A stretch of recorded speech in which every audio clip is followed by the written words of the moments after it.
Hey, it's great to be with you again today. I love Facebook. It keeps you in touch with people, and I got the chance to get in touch with high school friends and college friends, and it's super for giving advice and giving information and all kinds of stuff. Right?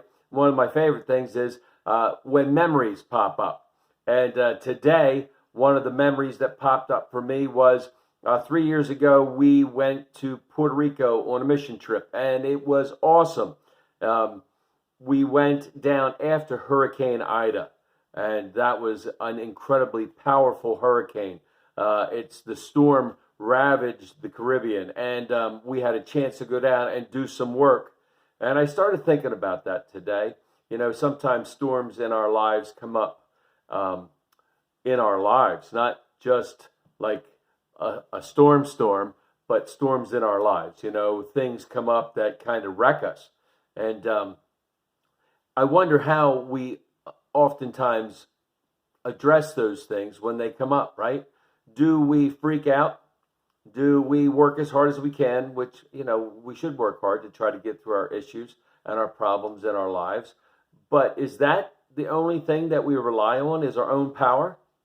Jesus was preaching and sent his disciples in a boat and said, "Hey, go over to the other side of the lake and I'll meet you there." And they were like, "All right, cool, Jesus, whatever." And Jesus went up on the mountain and prayed, and the disciples went out and were rowing across the lake, and a storm comes up, right? And it's a storm that rocks these guys. Now, some of these guys are old fishermen. They've been in storms before, but they are freaking out because this is a nasty storm. They can't get anywhere. They're stuck in the middle of this lake, and the lightning is crashing, thunder is, right? It's happening. There's a lot of business going on.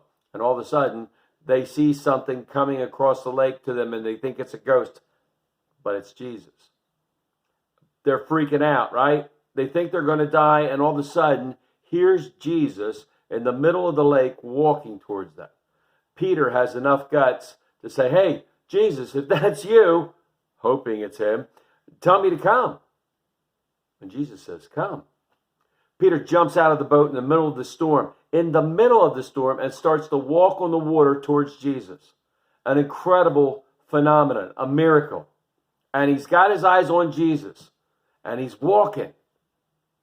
And then the lightning claps, thunder, right? Boom, boom. He turns his head, he starts to look at the waves, and down he goes. And Jesus reaches down and grabs him by the hand and pulls him back up, puts him in the boat and says, "Why did you doubt, man? Why didn't you just keep your eyes on me?" In the middle of our storms, what are we doing?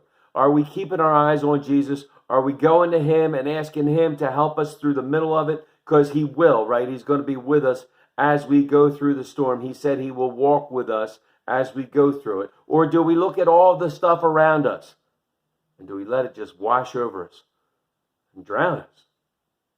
The choice is ours. May God continue to pour out his grace, mercy, and blessings on each and every one of us until we get to meet again. Amen. Amen.